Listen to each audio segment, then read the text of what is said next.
Hi, everyone. Good morning, and thank you for joining. My name is Tina Mylly, and I work for the OCHA UNDP-led Connecting Business Initiative. We're co-hosting this webinar today with the UN Global Compact, the Global Compact Network Poland, UNHCR, or the UN Refugee Agency. While most of you have signed on to the UN Global Compact, you may be less familiar with the Connecting Business Initiative. So let me just say a few words about CBI.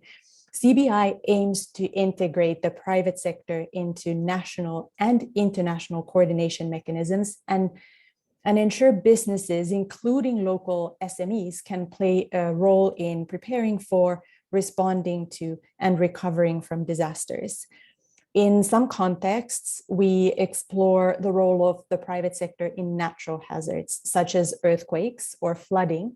In others, we focus more on human-induced crises, such as the one ongoing in Ukraine. Before we get started, I would like to go over some housekeeping items. While all presentations will be in English, we also have Polish interpretation available.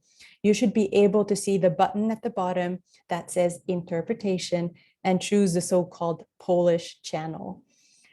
All participants are muted to minimize any background noise, but we have reserved plenty of time at the end of the webinar for questions and answers.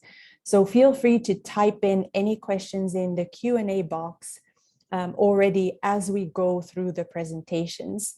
Ideally, don't put them in the chat box so we can collect all of them in one place. Lastly, we will share the presentation materials and the recording with everyone after the session. Next slide, please. So this webinar is the first of three. Today, we will look at the humanitarian system in Poland, discuss which organizations are doing what and how the private sector fits into the picture. Next week, we will organize a similar webinar, but with a focus on Ukraine. And the week after, on the 23rd of June, we will dive deeper into principles and standards that govern humanitarian response. We will start with brief opening remarks from the head of the Global Compact Network in Poland, Kamil Wyskowski. Then Martin Lettieri from Interagency Coordination at UNHCR Poland will provide an overview of the humanitarian architecture and the regional refugee response plan. After that, we hope to hear from you, our audience, on why and how you have worked with the UN in response to the ongoing crisis in Ukraine. Your reflections will serve as examples and hopefully also inspiration to others, but also as a sounding board for the UN side to understand your rationale and your experiences in doing this. Lastly, we have ample time for questions and answers before we close the webinar at 11:30 a.m. Polish time. Before I make room for our first speaker, I wanted to quickly provide a framework or a framing for today's conversation. We will be talking about different humanitarian structures and mechanisms, but the overarching goal is to improve humanitarian coordination between traditional humanitarian actors, but also between them and actors such as the private sector. So as we go over the different segments of the webinar, I invite you to keep in mind why all of this matters. One, different actors are needed to support people in need in Ukraine and also in Poland. Two, coordination between these actors can significantly improve the scale and overall quality of humanitarian response. And three, we all know that businesses are part of the social fabric and often among the first responders after a crisis or during a crisis, including in the context we're talking about today. So we recognize that the private sector, you, our audience, you have already done a lot to support fleeing Ukrainians, and we applaud you for that. So in this webinar series, we're hoping to provide you with more information on how your actions can align with and support the broader work of humanitarian organizations. Next slide, please. And with this, Camille, the floor is yours.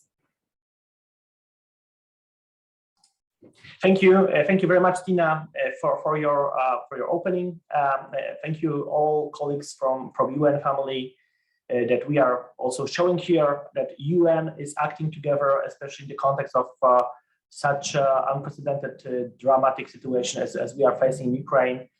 So my role is to very briefly show you where we are with our efforts together with the other network, Ukrainian one, together with UN Global Compact Network, Ukraine, with Tatiana and her team.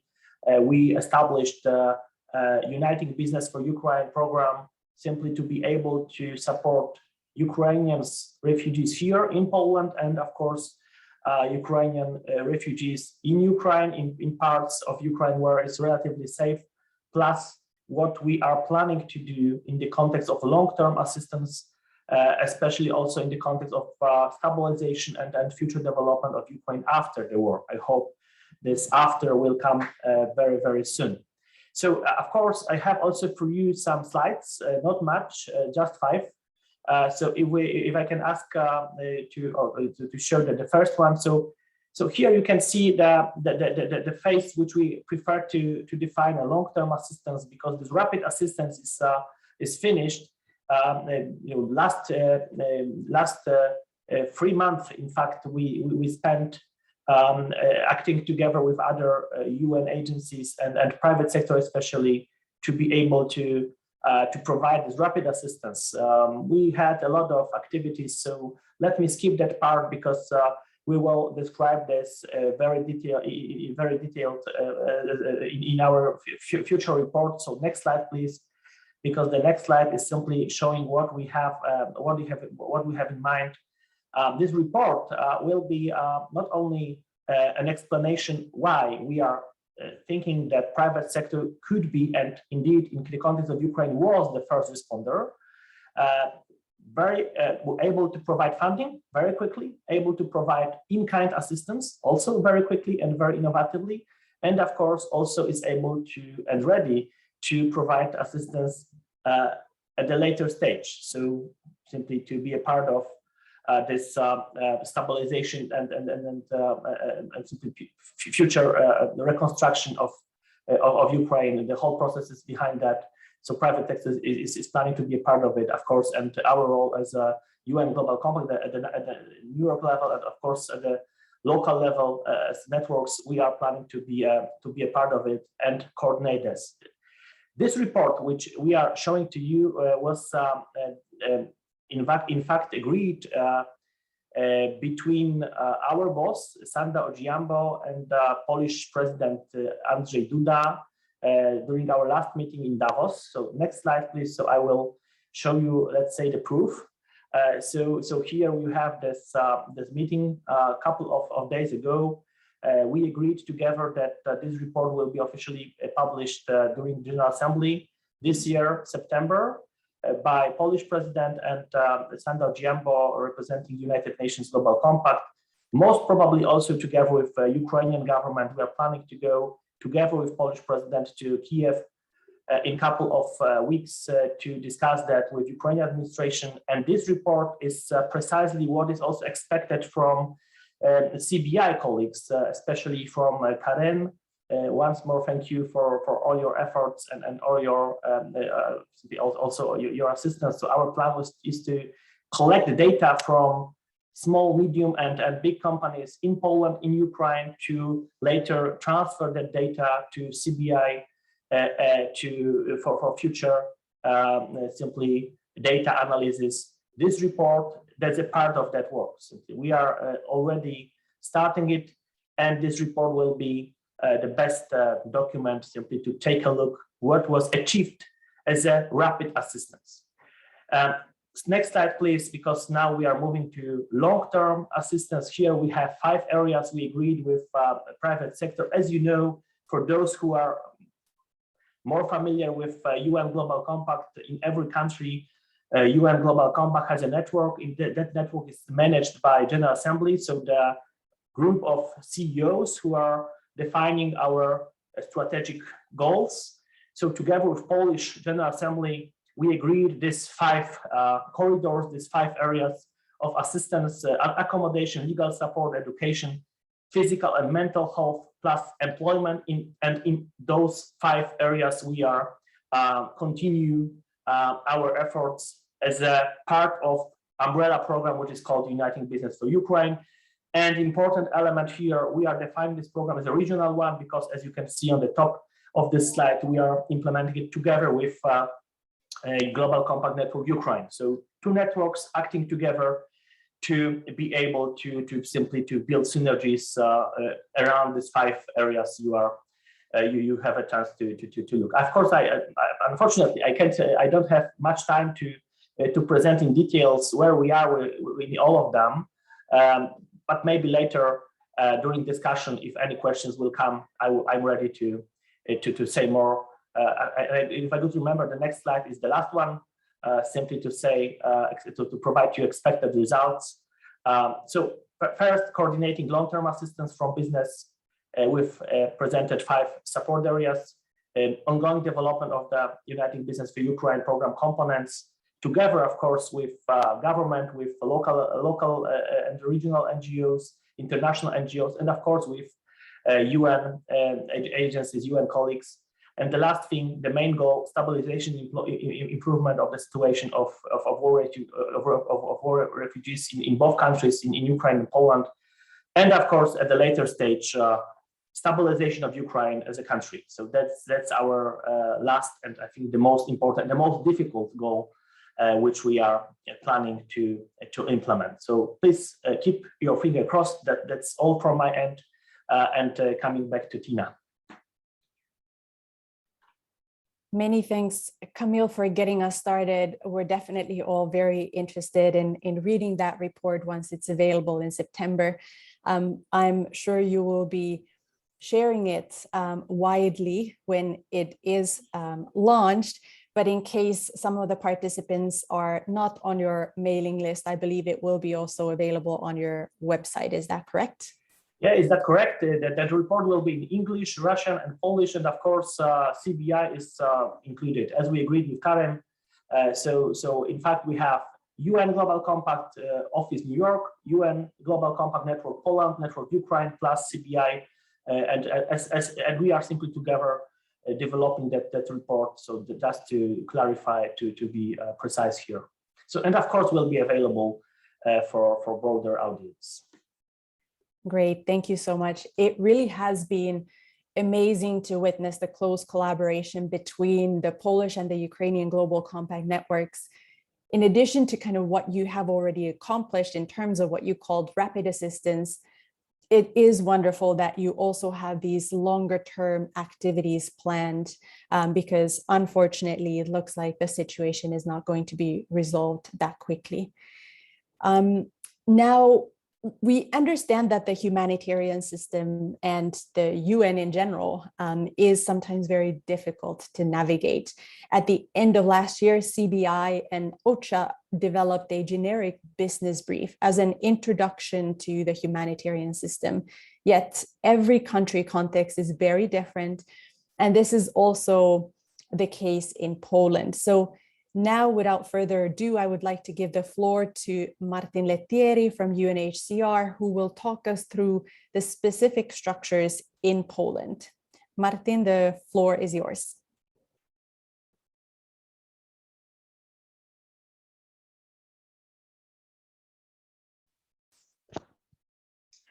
Good morning, everyone. Thank you, Tina, once again for the invitation and for all the work the Connecting Business Initiative is doing. OCHA and UNDP, thanks again for convening these kinds of webinars that we really think it's very useful to continue and strengthening the links between the humanitarian community, in this case in Poland, and the private sector. I think maybe we can go, that's why I wait a few seconds to the video and then I could continue. Yes, thank you.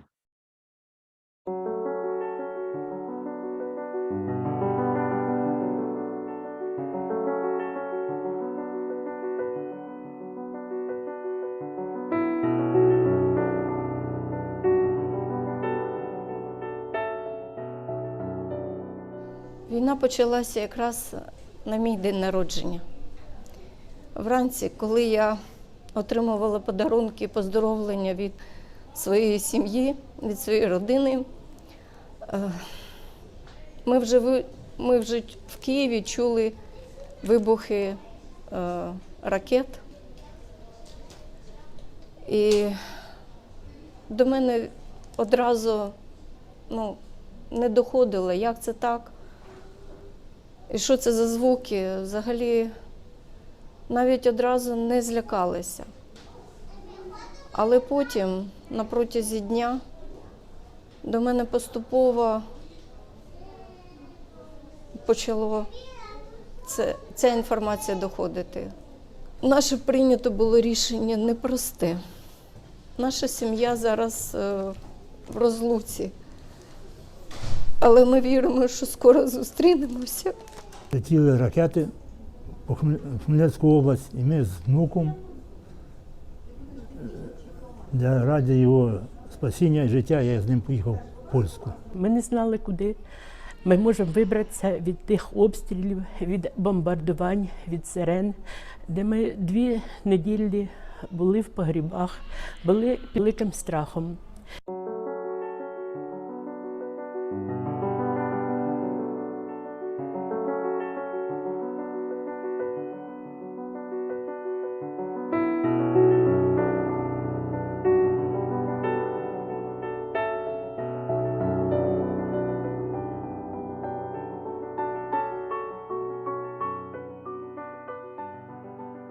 Я приїхала зі своїм чоловіком Павлом, своєю мамою Раїсою, дядьком Михайлом, також своєю дочкою Наталією і внуком Даніїлом.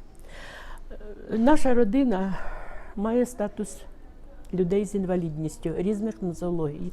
Різні вони, звичайно, я вже назвала за віком. 10 березня ми виїхали з дому в евакуацію. Тяжко говорити. Ми їхали в світ білий.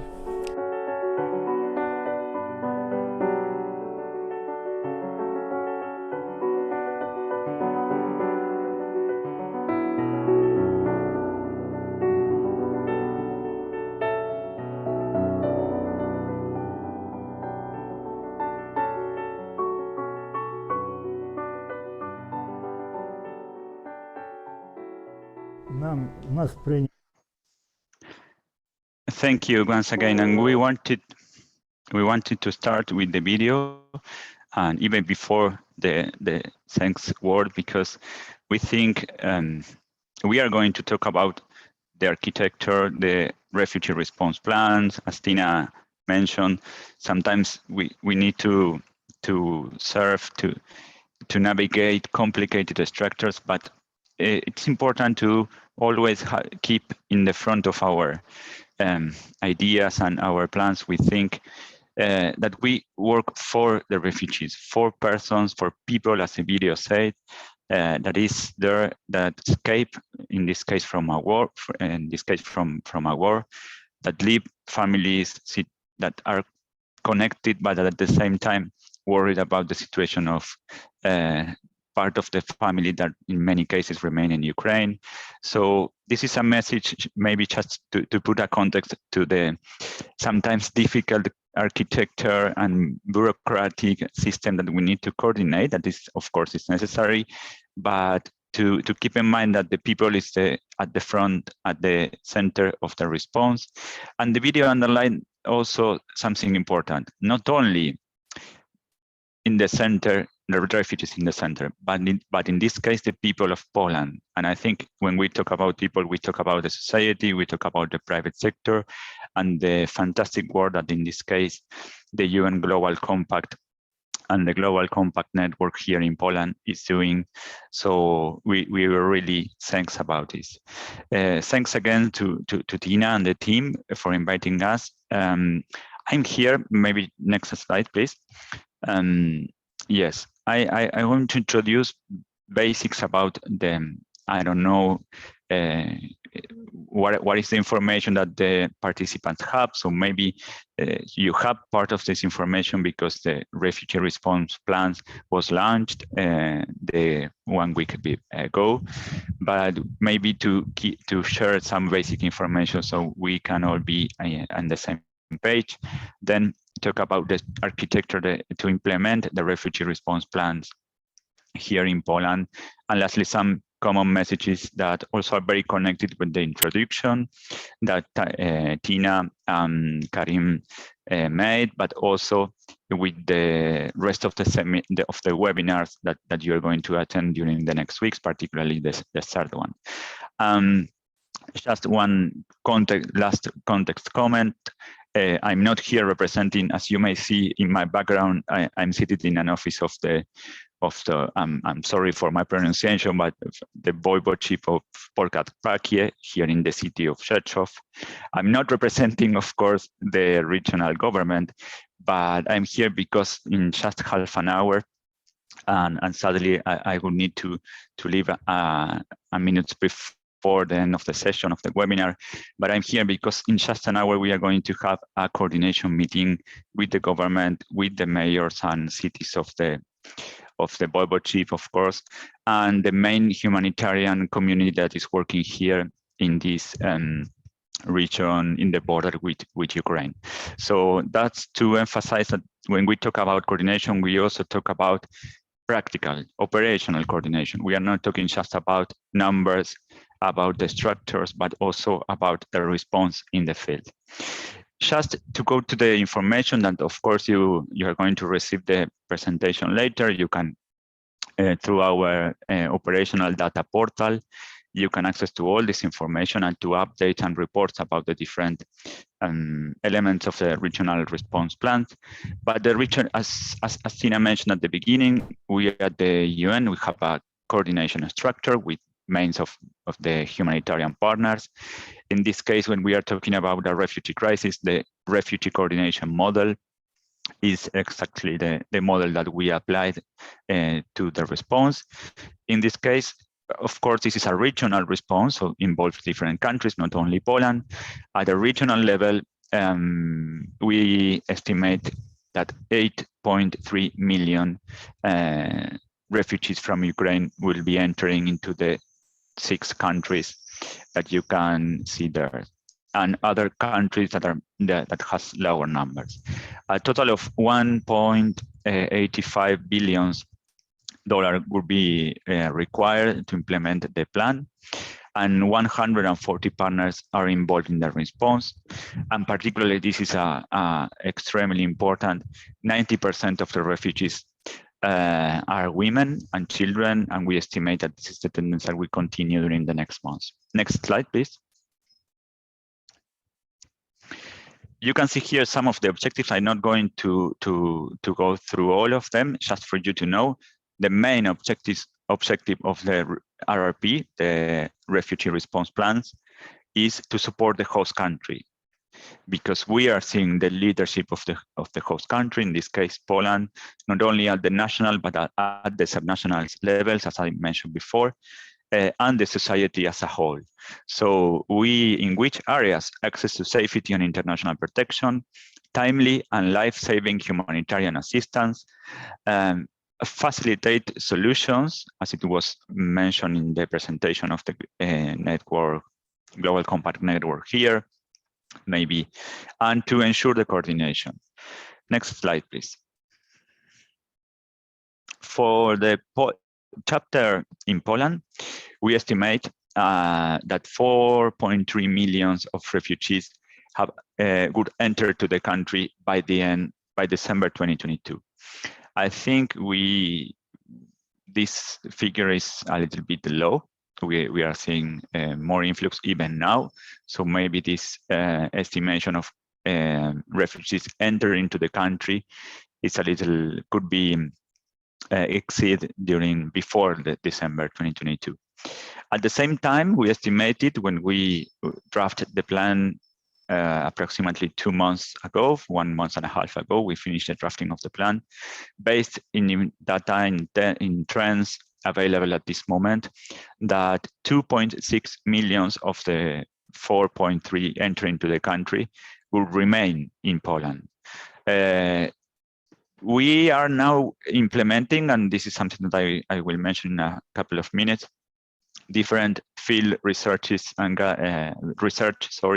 and data collection exercise in the field to have a better approach.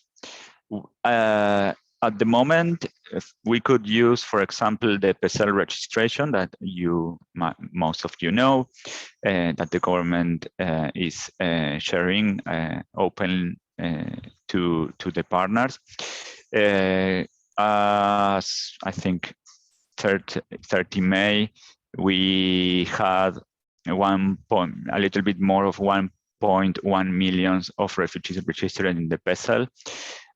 So maybe we think this estimated figure of 2.6 million by December 22 remaining in the country could be a little bit low.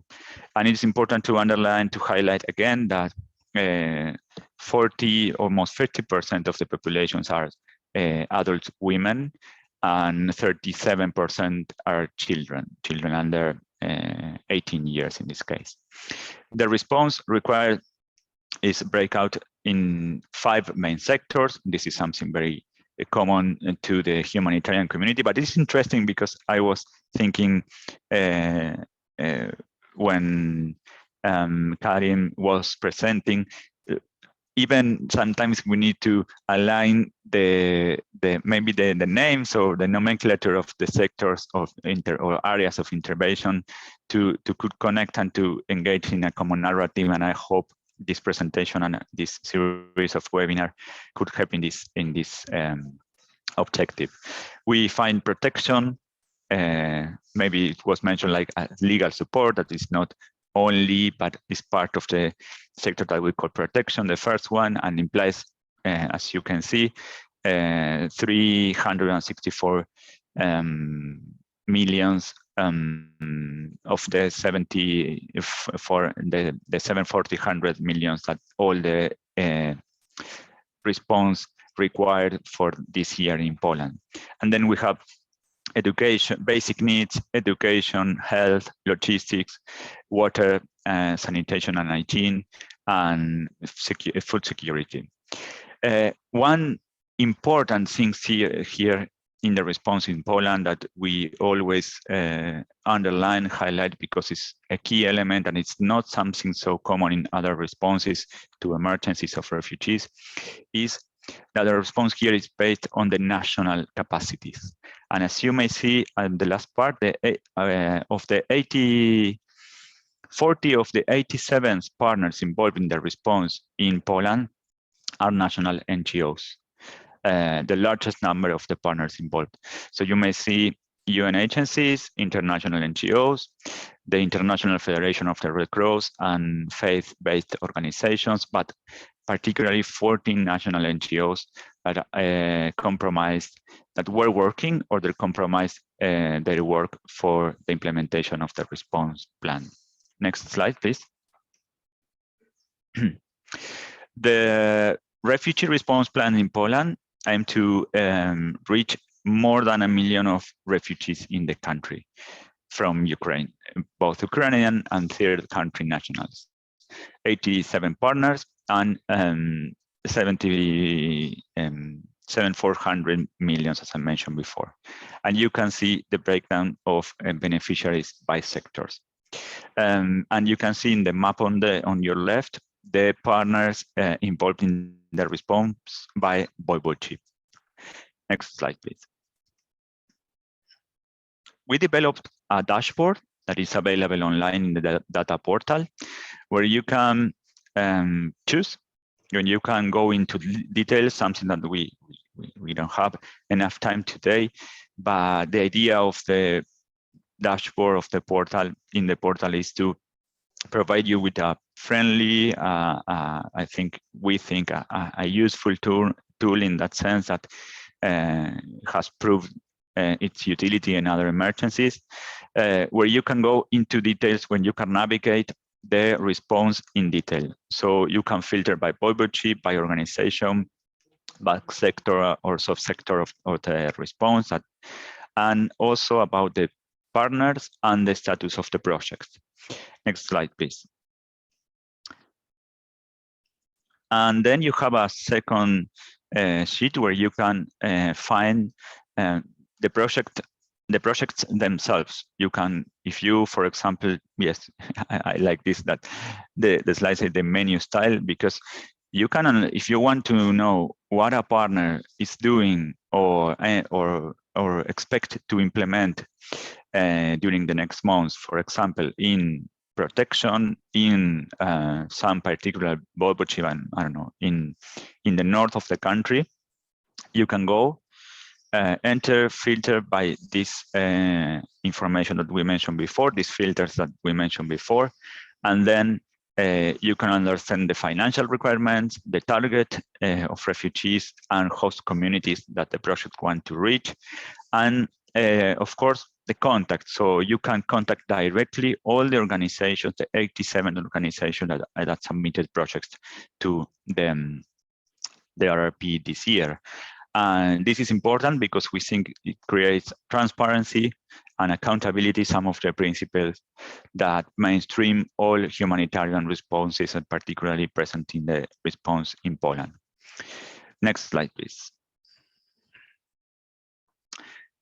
Just to give you an overview of the architecture in the most friendly way that we could do that, we have, of course, at the center of the plan, the structure to implement the plan, the government of Poland, and the help of UNHCR, because as we mentioned at the beginning of the intervention, being a refugee crisis, UNHCR leads the coordination.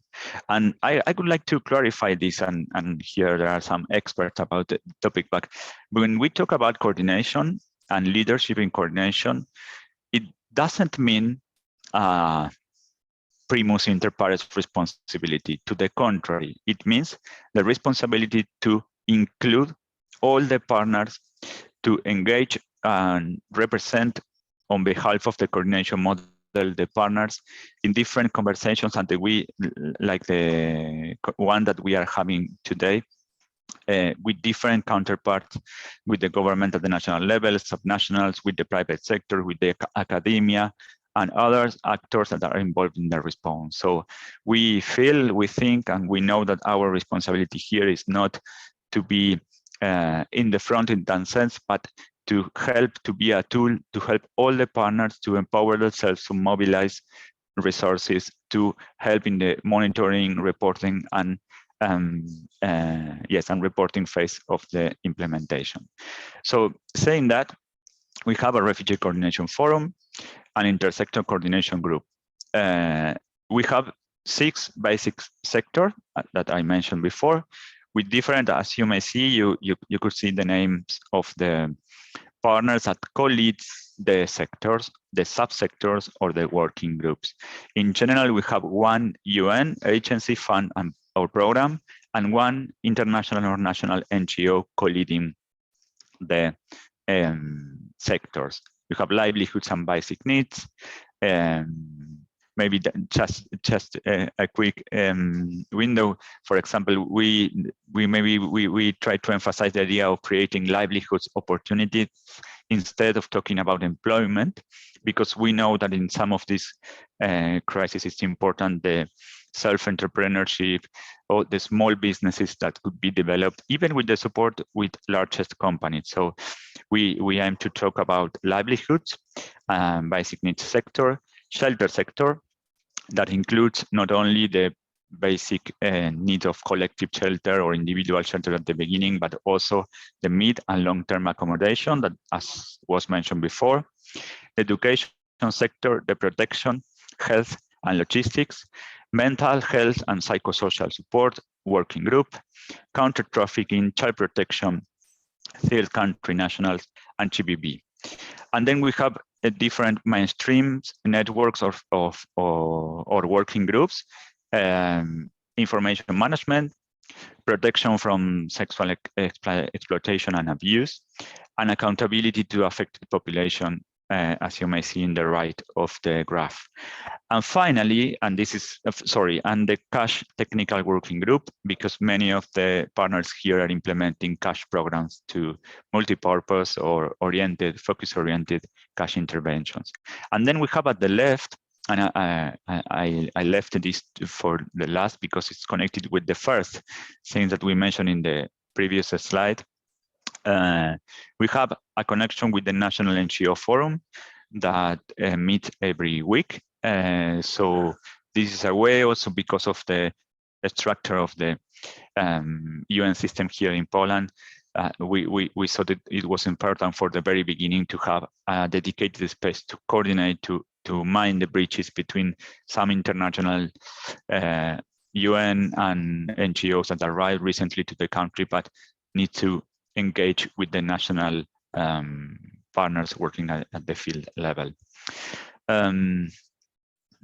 Yes, I think that's basically the structure. So we can go to the next slide, please.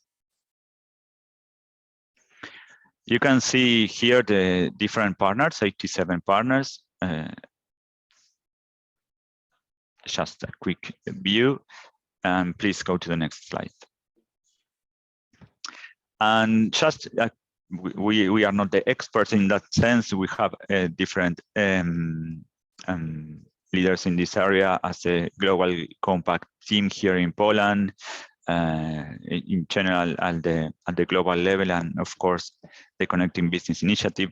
But we maybe just the last 2, 3, or 4 minutes to share some views, approaches, and to go into more details in terms of connecting the RRP with the private sector response. Next slide, please. Well, as it was mentioned, and of course it's something that we always underline, the civil society and the private sector were part of the first responders in this case, from the very, very beginning, being there, even when part of the humanitarian community was not there. And this is something that is needed to remind, to keep in mind every time. Some examples, just to mention a couple of them, but I think there are much more. For example, here in this region, most of the reception centers are working in facilities provided by private companies or even private individuals, families that give, that share, that offer the support so to the different governments to install the different service. Warehouses, of course, donations of food and correlative items, transportation provided in a free basis and at least for the first months, accommodation in a joint effort with the subsidies provided by the national government. So it's really impressive the commitment and the generosity of the private sector here. I don't know if it is something I used to work in. I'm based in Argentina, in Buenos Aires. I'm used to work with the Global Compact there. It's a very committed network too, but it's impressive really the commitment of the private community, the private sector here in these first months of the response. So it's an example that we need to share and to imply. But at the same time, and I think we didn't talk with Karim before the presentation, but some of our messages are very connected. We are maybe moving into a different phase of the response, not so focuses in the with a large focus in the basic needs sectors, in some of the urgent of the protection, but starting to talk about starting the last weeks, of course, not today, about education, about livelihoods opportunities, about mid and long-term accommodation. And that's why we say that we need to move and to align strategies to move from a committed and in some cases volunteers-based response to a sustainable response and professional in the mid and long term. So next slide, please, and just the last two. Well, those are messages that you can take from the guideline provided by the Connecting Business Initiative. So I think just to underline some of them that we can see here. First, align the support activities with the Ukraine Flash Appeal and the regional refugee, the RRP, the Regional Refugee Response Plan. And when we said that, and I want to be clear with this, it doesn't mean that the private sector needs to align automatically the response with the RRP, but to the contrary, that the RRP, every RRP, but this in particularly is not the exception, it's a live document. So if we can't feed the RRP with the inputs of the private sector, at different, formally, informally, in the different forums that we are sharing, of course, that's the idea of align the objectives and the structures. And then the financial contributions, of course, to reputable aid agencies and coordinated response funds are one of the most vulnerable and effective forms. We have seen a huge commitment of the private sector at the global level with this response. So we have received, I think, one of the largest cooperation of the private sector, private companies, and in this case, to UNHCR, to UNICEF, to WHO, I don't want to forget to IOM, talking about international UN agencies, but also to other partners. Then make an in-kind contribution of goods and services. And of course, the last one, and this is connected with the last slide, advocate for an end to the crisis. And the advocacy role of the private sector is key. We know that, but we can emphasize again that this is a key element of the engagement of the humanitarian community with the private sector. And this is connected with the last one of the slides. That is something that you are going to talk about during the third webinar, if I'm not wrong. But the importance of ensuring the response with the concept of do not harm and the humanitarian principles of humanity, impartiality, and neutrality. And that's very important. And the last one, please. Next slide, please. Sorry.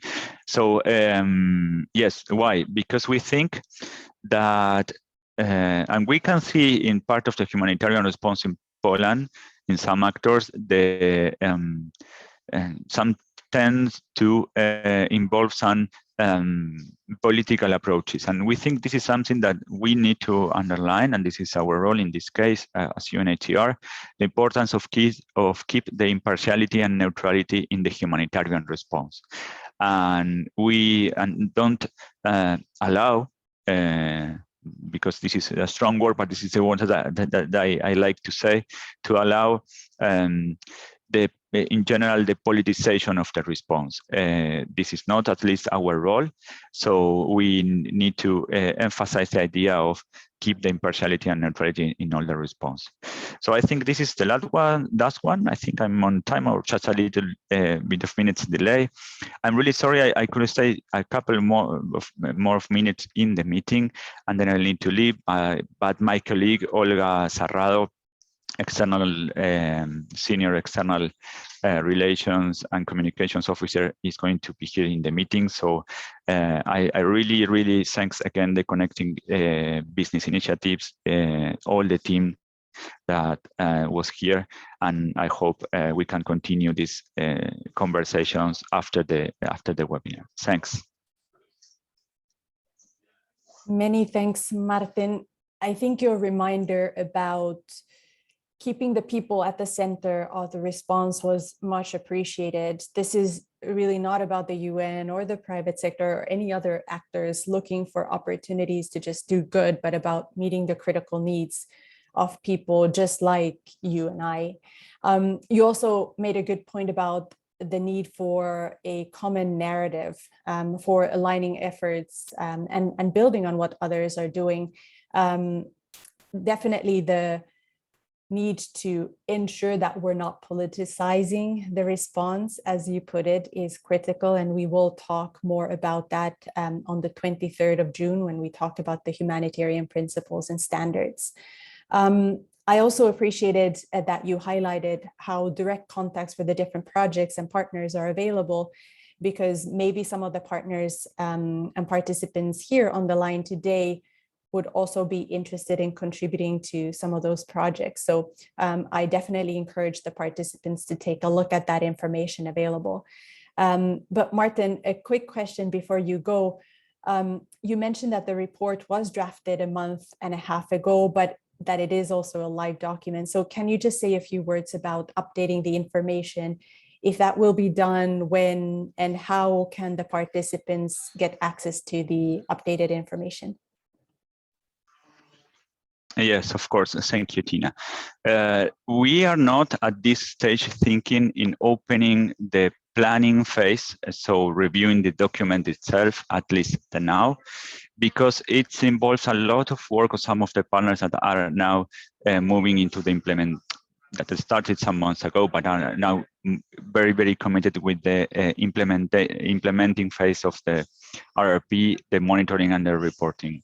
So we are not seeing now, in the case of Poland, the need to review the document as a whole itself in the case of our chapter. But we are working at the same time, and we, of course, we are aware that some of the dynamics and tendencies are changing or could change. We are working in different breakdown groups to in different areas to update the document in the particular needs and response that are needed.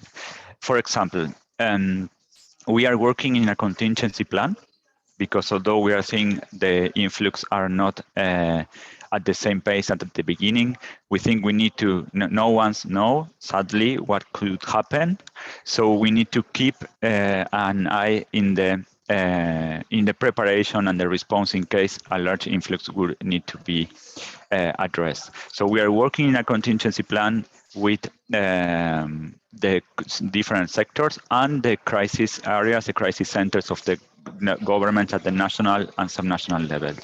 And then we are updating the need, maybe in a localization approach, not going into all the document, as I said, but working in some regions in particularly, some cities in particular with the largest settlement of refugees, and also working with some of the sectors, updating some of the main needs, or establishing a new need prioritization in the sorry for the background noise in the document. But at the same time, just to finish, we are absolutely open if some of you are available to have particular meetings to talk with you. We have had some different meetings with you, with the Anti-Crisis Business Association, with some companies bilaterally, but to engage with you in different discussions to update the needs in terms of your views. So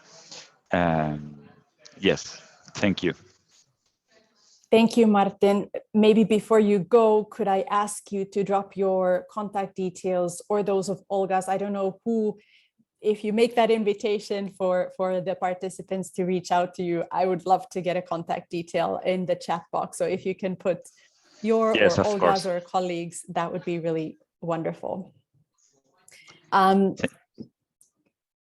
Colleagues, now we would love to hear from you, our audience, on why and how have you worked with the UN system in response to the crisis in Ukraine, and what are your thoughts on what Martin just presented?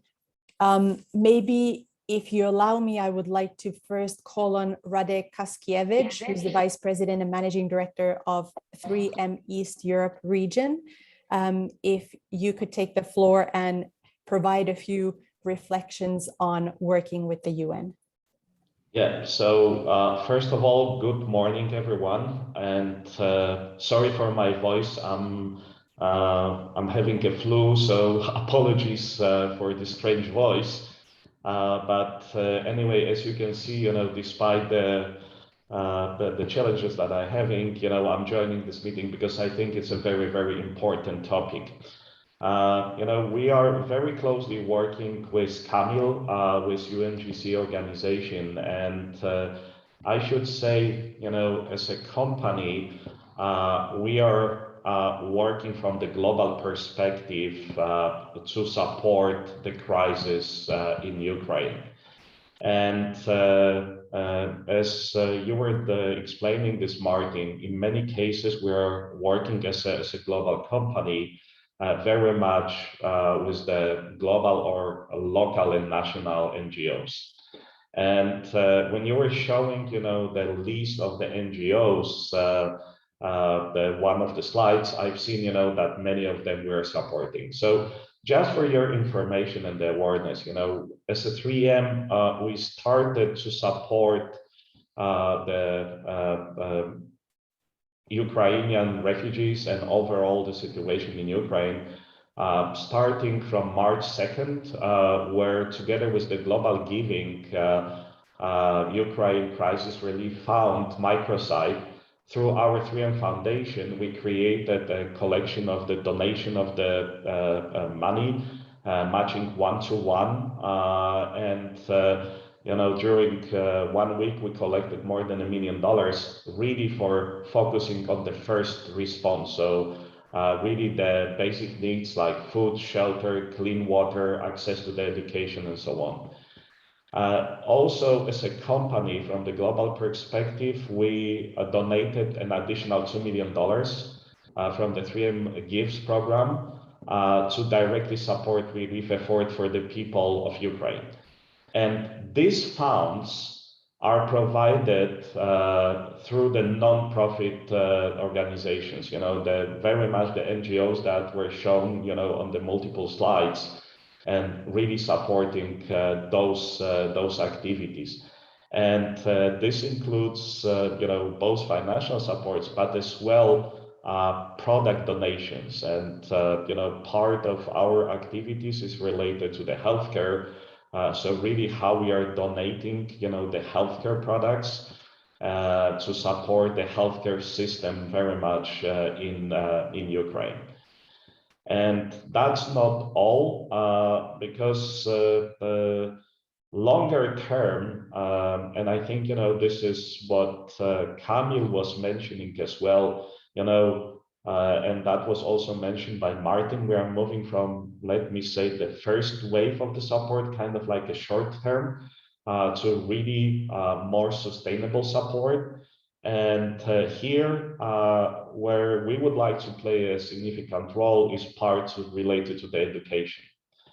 And very recently, we donated as well some of the money to the NGOs, and we have quite a big operations, for example, in Wrocław, in Poland, where we donated the money to the city of Wrocław for the classes to Ukrainians to learn the local language, to learn Polish, to be able to adopt themselves faster. And this includes as well different kind of support, as you mentioned. Vast majority of migrants are women with kids. So, for them, it's very critical to be more independent, but at the same time, the challenge is how they are going to manage their time, for example, at school to learn language when they have kids. So also we are supporting during the time of the classes, the specific rooms, the playrooms where the kids can stay and be safe. So kind of like in a nutshell, we are providing from the different angles, different support with the close collaboration with UNGC and the NGOs that we're mentioning on the slide. Thank you.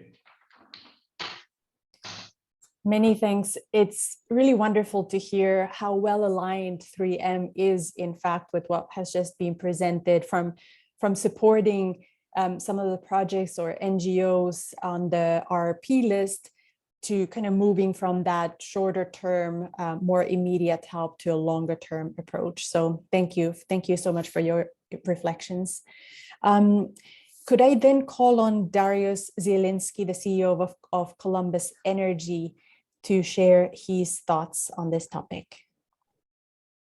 Yeah, thank you, Tina. Hello, everyone.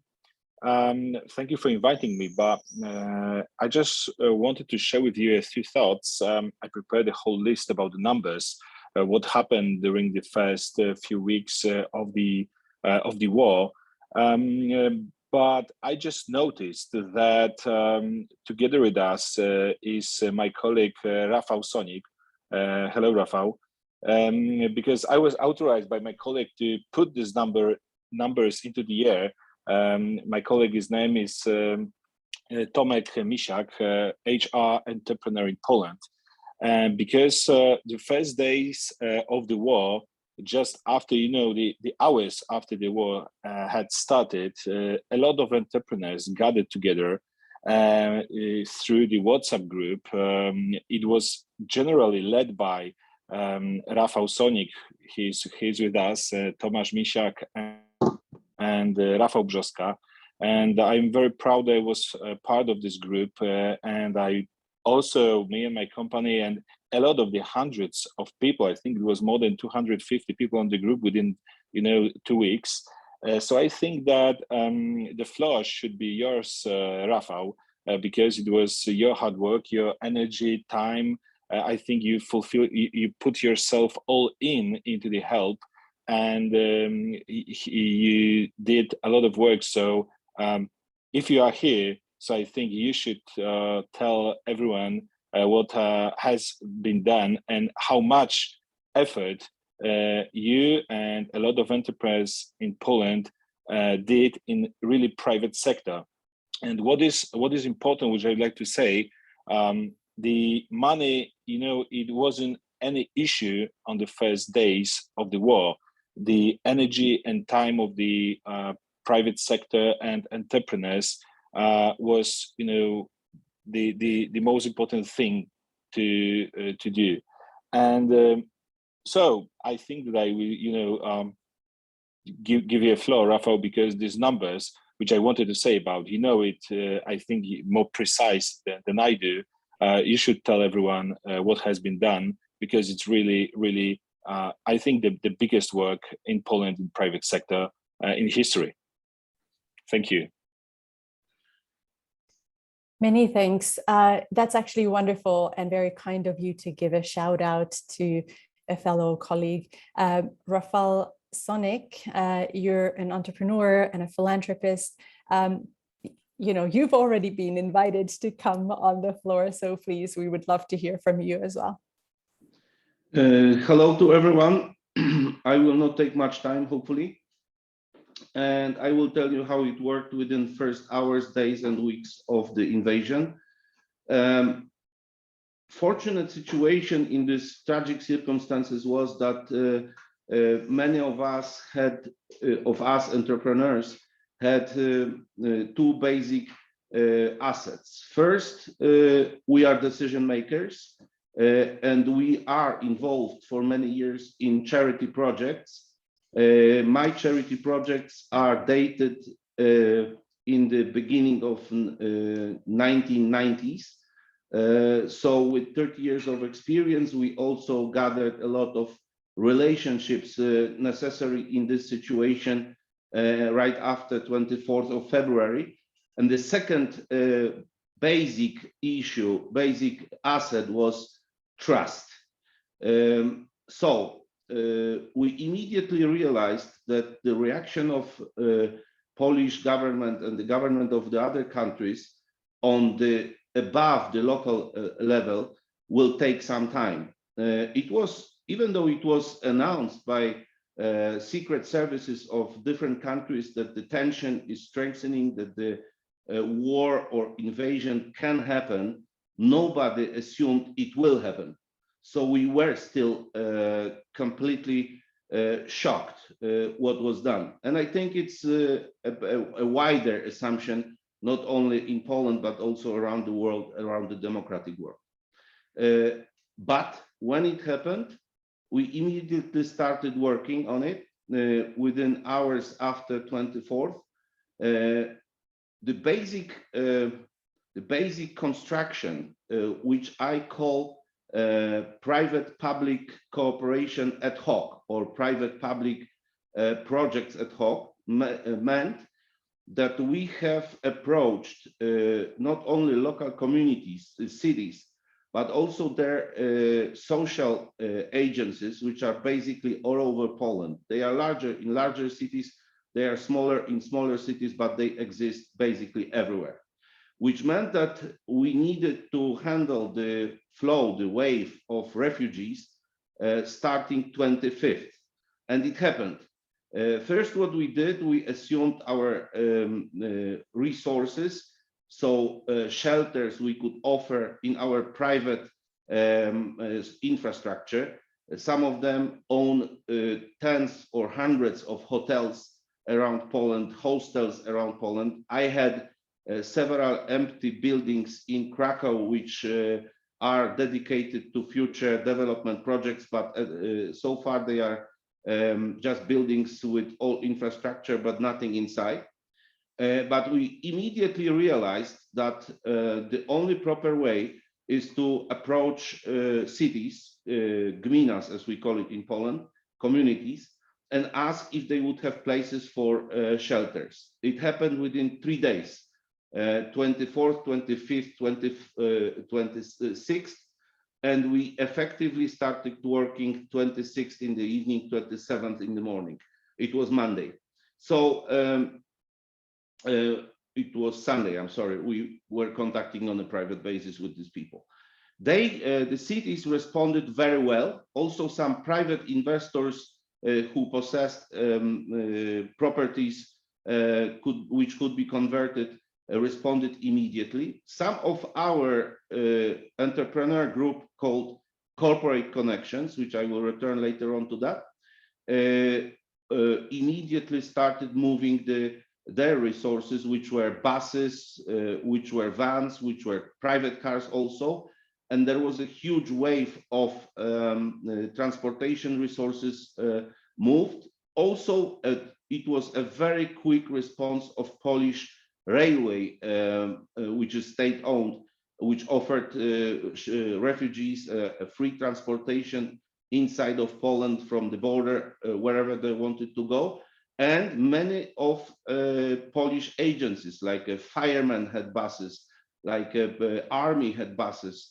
It was a huge move right away still in the February days, late February days.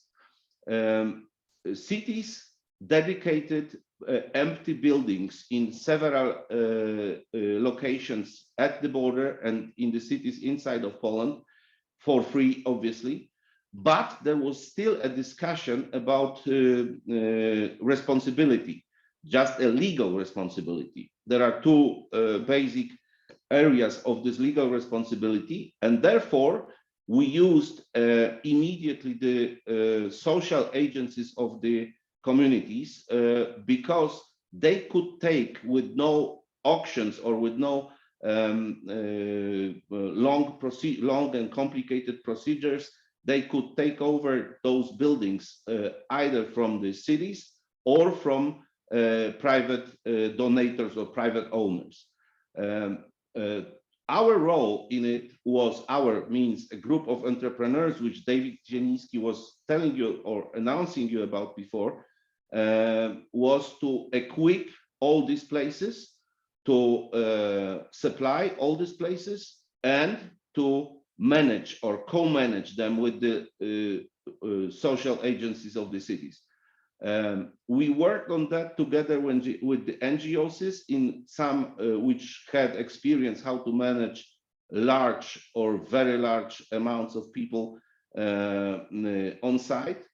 So we created within a couple days, some of them within 20, 30 hours, we created shelters for tens of thousands, and then later on it spread all over Poland, tens and hundreds of thousands of places.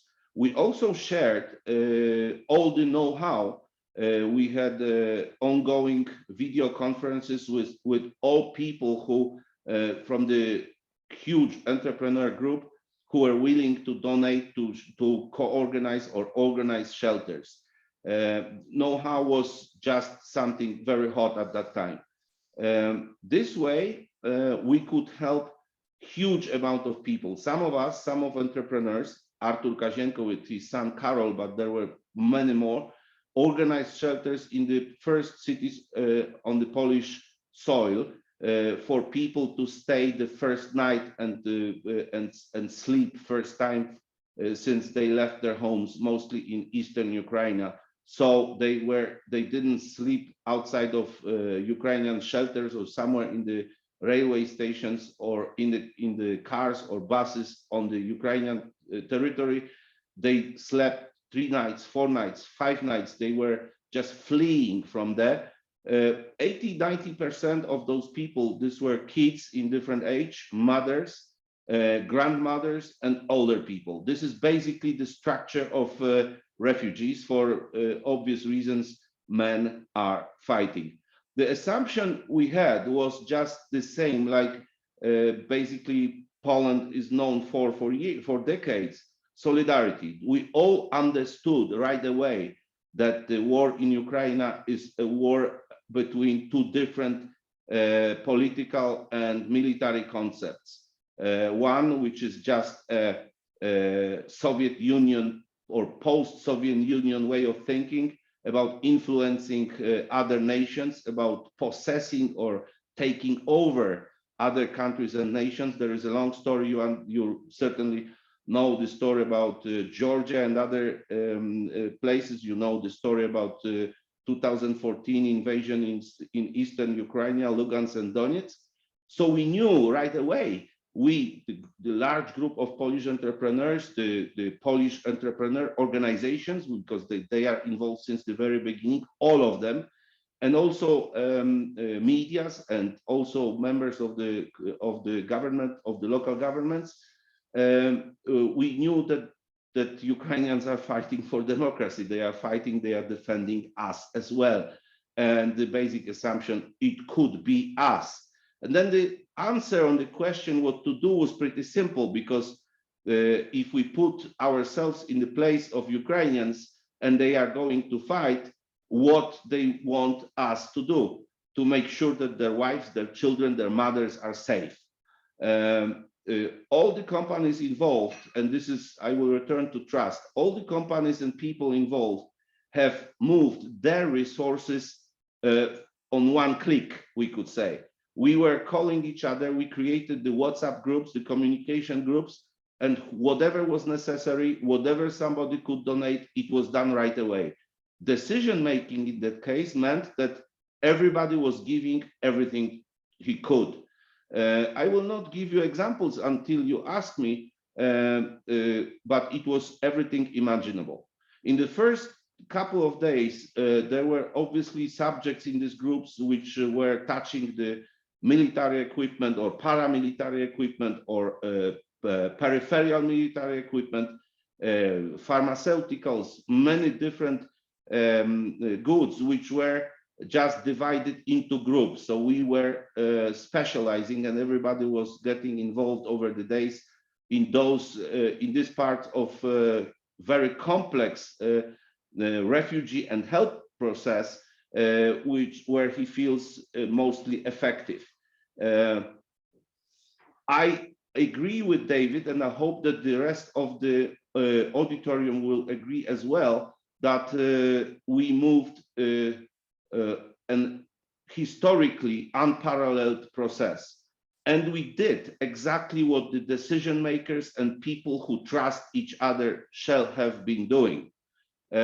So we just fulfilled the historical requirement as good as we only could with all the resources. We were working, most of us, 18, 19 hours a day, sleeping 4 or 5 hours, and just dedicating all the strengths, all the energy we could to this process. And obviously it evolved.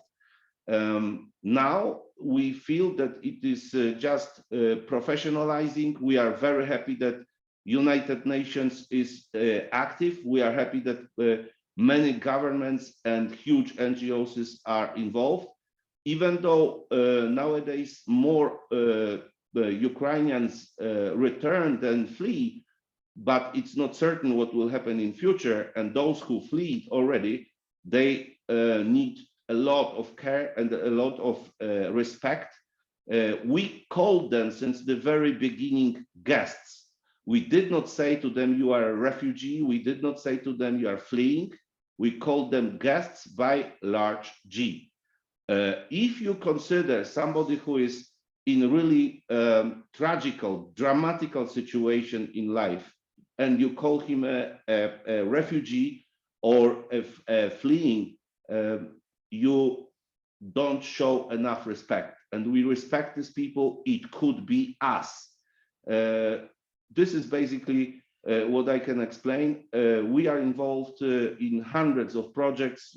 From my colleague, I get updated every day. I am involved in several projects, long-term projects, which will not only absorb which is not only a reception of these people, but it's also a process of creating a multinational or duo-national nation, duo-ethnical nation in Poland, which is not an easy task and which requires a lot of effort and a lot of respect, just with the basic assumption. It's not a Ukrainian-Russian war. It's not just simple invasion of Russia on Ukraine. You can learn every day how arrogant, how aggressive, how insane are a lot of people in Russia and Belarus. They think it's still a beginning of or a middle of 20th century. We are probably in a strange but visible Third World War when we consider every aspect of it, and we have to minimize it and amortize it in all imaginable way. Many thank you.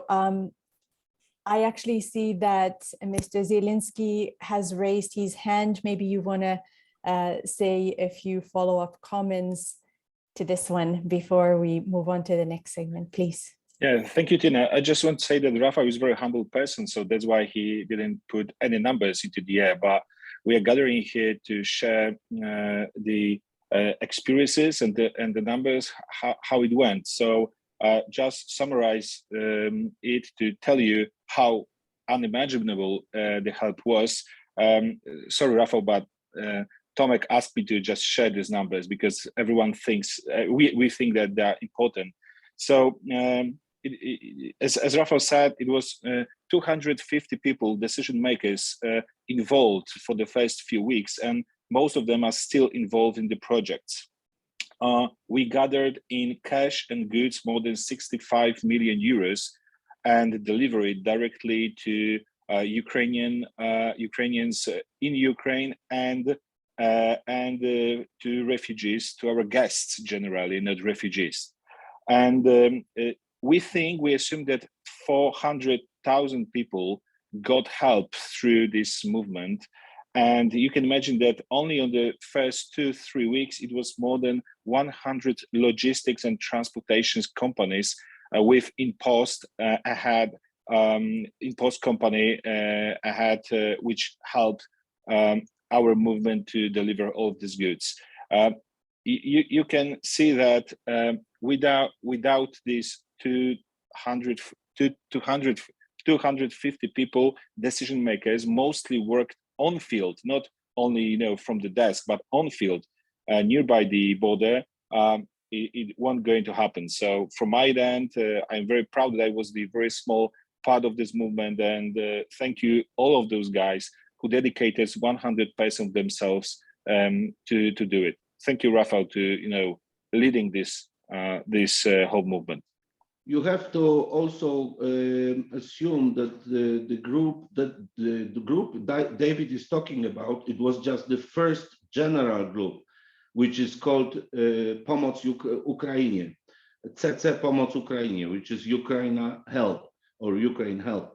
Then the groups multiplied because they were also specialized, which means we divided the food, logistics, accommodation into a couple groups. So nobody counted how many people were all together, We know that the first basic group was 250, but I assume if you combine all these groups and just check the members of the groups, I would assume that it would be between 500 and 800, somewhere around there, if we just eliminate those who are working on several groups parallel. Thank you, gentlemen, for your insights and these very impressive figures indeed.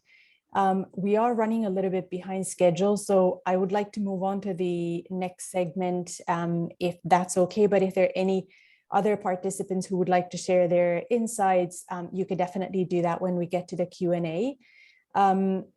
In order for the humanitarian community to truly acknowledge and appreciate the private sector's support to the ongoing crisis, like we just heard about, we of course need to have those numbers. We need to understand or have an idea of the volume.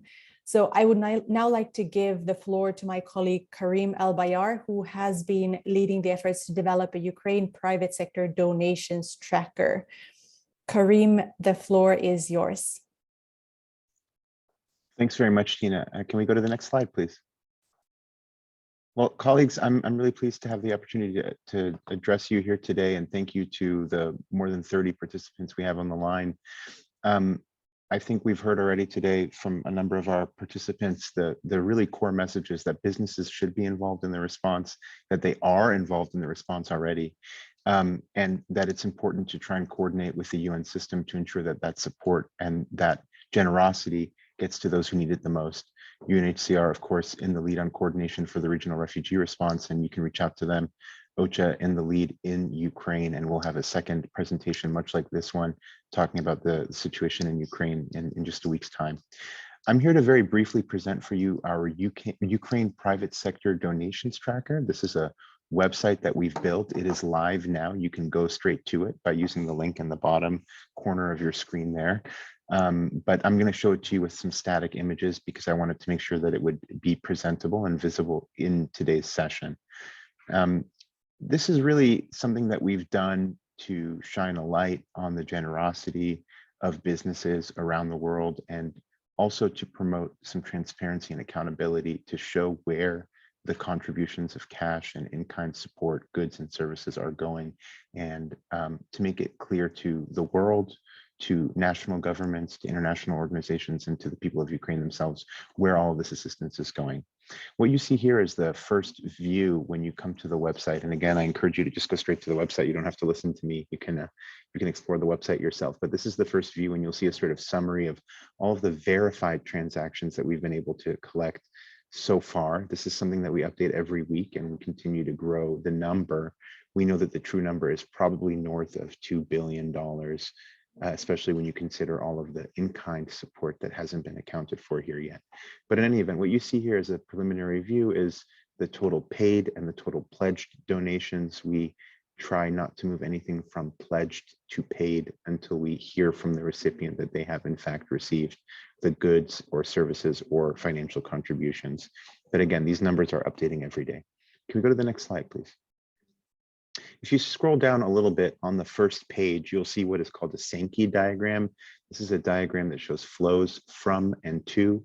So what you'll see here on the left is the donors, the businesses, and on the right, the recipients, the major recipients. And this is showing you the largest donation flows. The first group is donation flows in general.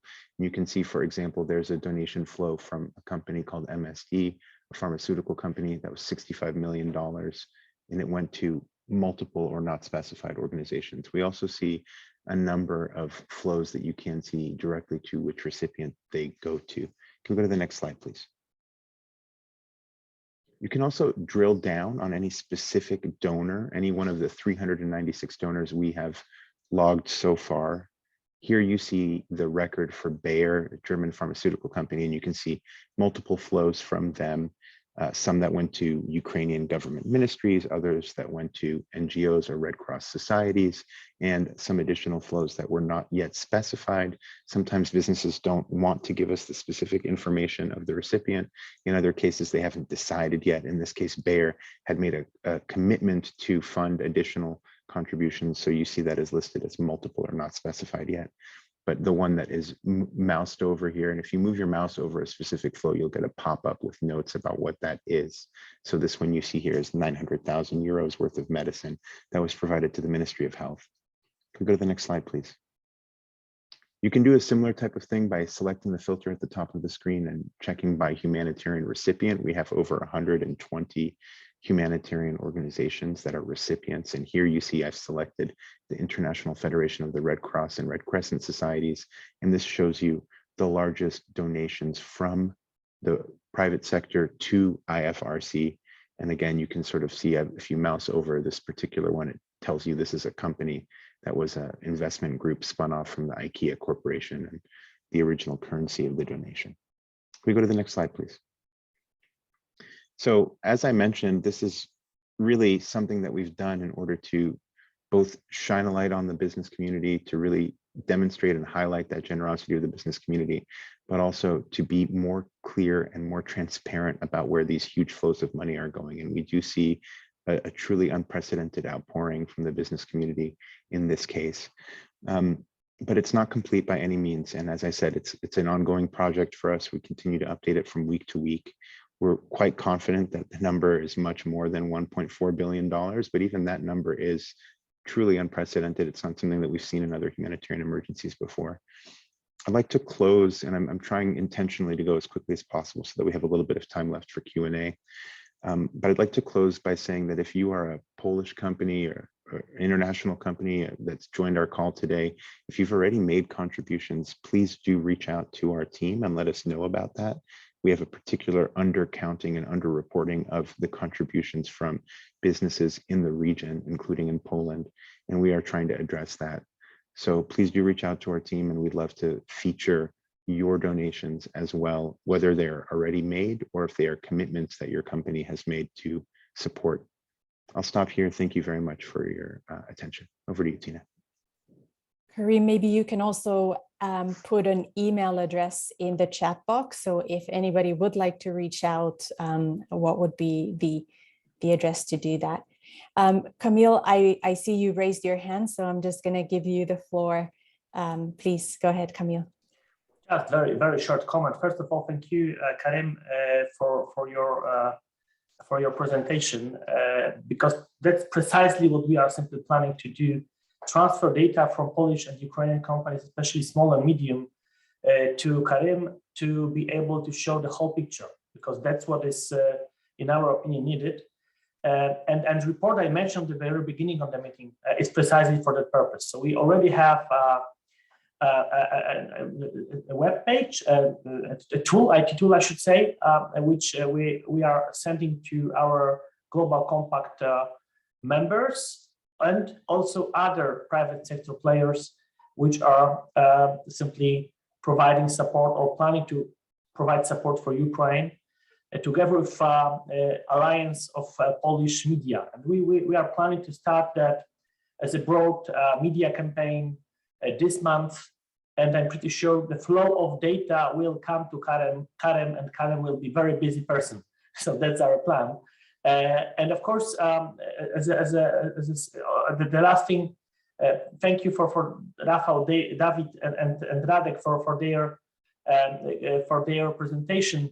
Just to let you know that simply these three business leaders are simply showing what we are defining as a synergy and network of private sector, because precisely that's precisely what they presented, and we are planning to describe it in details in our report we are preparing for Secretary General. So simply to show this type of cases, like David, Rafał, and Radek provided, we have hundreds of more. And I hope, especially that was a special request from Sandal Giambo, especially in the context of, unfortunately, future wars and forgotten conflicts, to show that it's simply possible maybe to better coordinate, better organize support from private sector to reduce a bit all negative consequences of conflicts. Thank you for a chance to speak again. Thanks, Camille. Thanks, Karim. We have now concluded all the presentations and we are running a little short on time, but I would like to still let you, our audience, ask a couple of questions. So if you have any, please, you can drop them in the Q&A box and we can answer them live here. And while I wait, let me just double check. Yeah, I just wanted to make sure that there are none waiting at the moment, but there were a few of you that sent questions through the registration form, and I thought we could maybe answer some of those.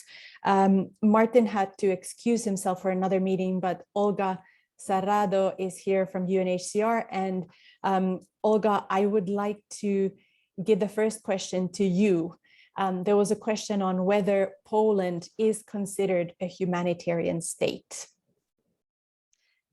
Hi, everyone. I hope you can hear me well. So I'm Olga Sarrado. I work with Martin. Thank you for this forum, which I think it's very interesting. And again, just I want to reiterate the tremendous support that the private sector and the business community in Poland is providing to refugees here in Poland. If it's a humanitarian state, is a big question.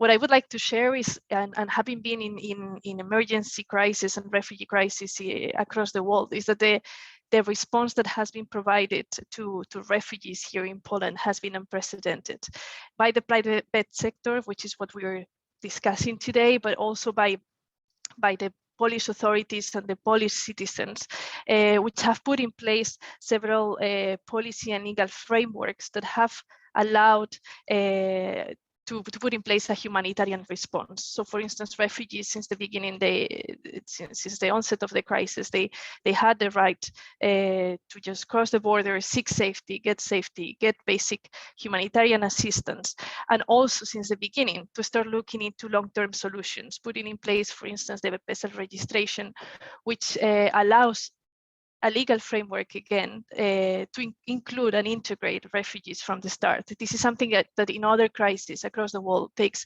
years to achieve. We are just in the third month of the crisis, and that framework is in place.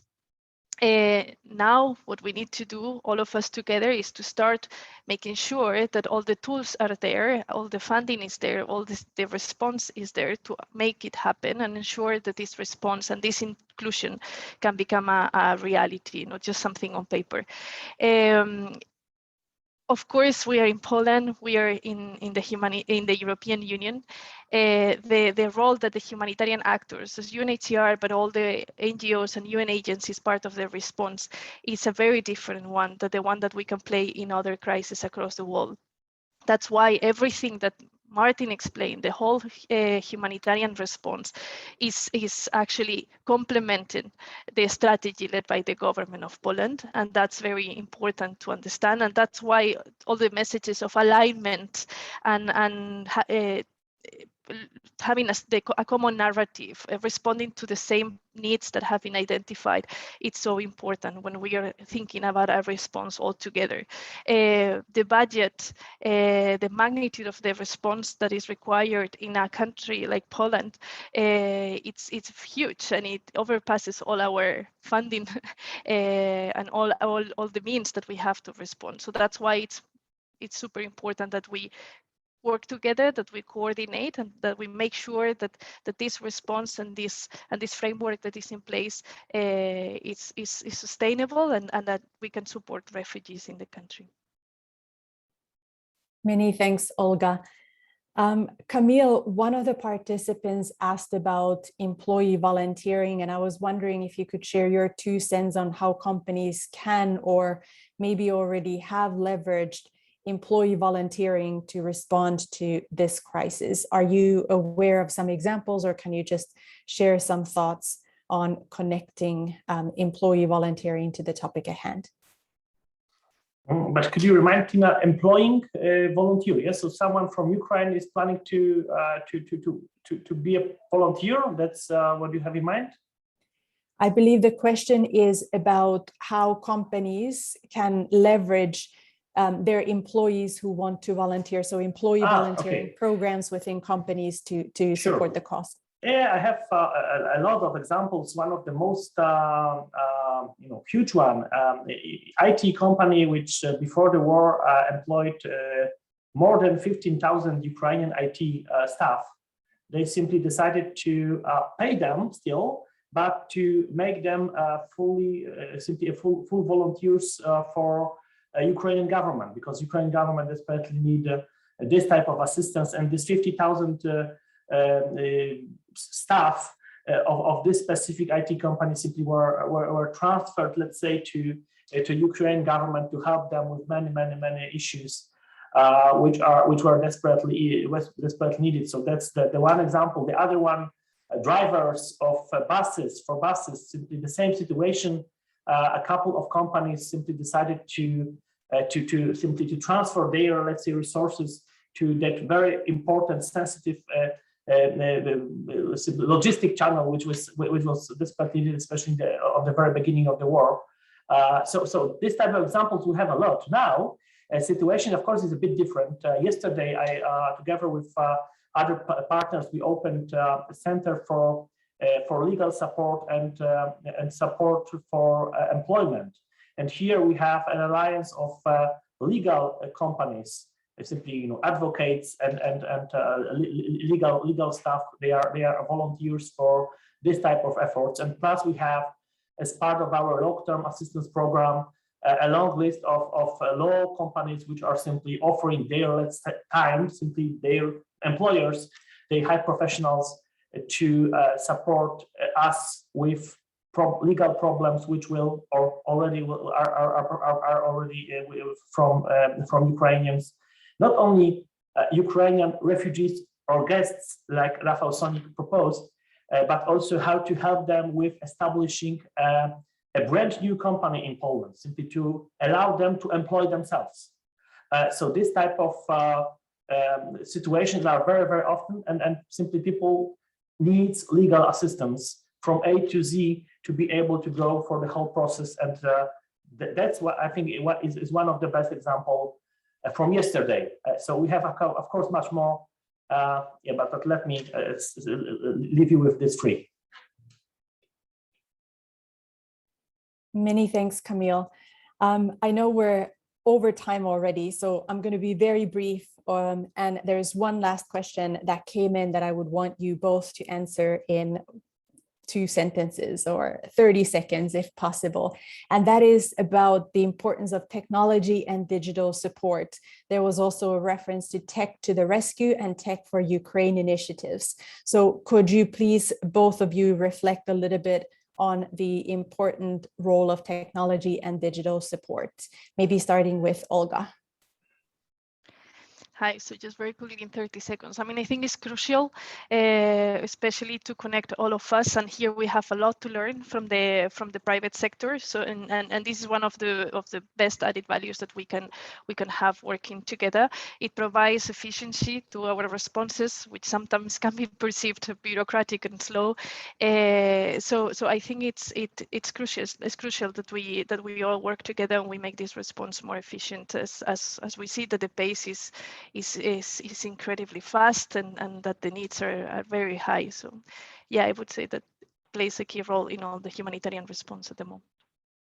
Yeah, I'm ready to provide 2 examples. One already provided by Karen. So transparency in humanitarian action. So this private sector donation tracker is the best example how IT technology could work effectively. And the other example is a part of our long-term assistance for mental health. We already have a long list of Ukrainian psychologists, or therapists, which are providing their assistance through virtual session rooms. So that's the other example how we can use IT technologies for simply to help people, especially after war trauma. Many thanks. I'm looking at the Q&A box and I don't see any more questions coming in. So maybe in the interest of time, we can close. Nara, could you please put the next slide?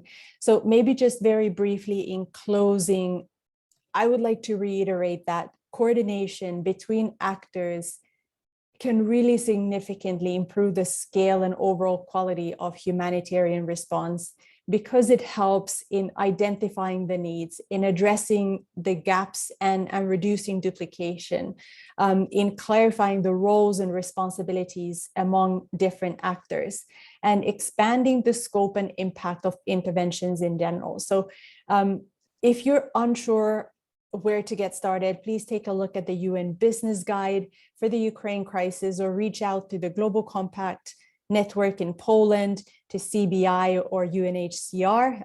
By now you should have all of our contact details, but maybe Camille or one of your colleagues can still drop the contact details for the Global Compact Network in Poland in the chat box, just in case. We do hope you found this session helpful, and we invite you to also join at least the session on the 23rd of June, when we discuss humanitarian principles and standards for the private sector. I do want to thank our speakers, Camille, Martin, Olga, Karim, for their insights, and our business representatives. It was very helpful to hear from the Polish companies who are going through this and have worked with the UN in supporting the refugees. We will share the slides and the recording with all participants after the webinar, and we would love to get your feedback on what else or more could we do to help you navigate this space. Now, with that, thank you for having taken the time to join this session, and enjoy the rest of the day. Thank you and bye. Thank you, Tina. Thank you for all. Thank you, everyone. Thank you, Tina.